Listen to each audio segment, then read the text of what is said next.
Okay, welcome to another episode of Gen 5 Resto Mods, but we're working on Fords today. This is a 56 C600 and we're putting Holley EFI fuel injection on it.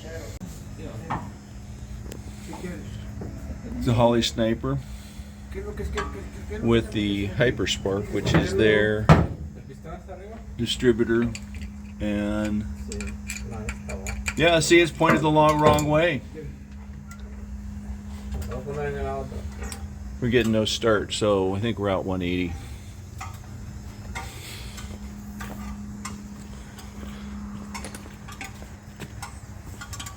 Ahí se oye, oiga, ahí se oye la compresión, va para arriba.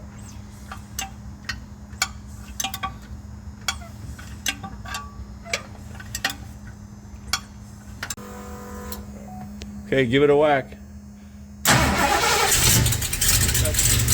it some throttle.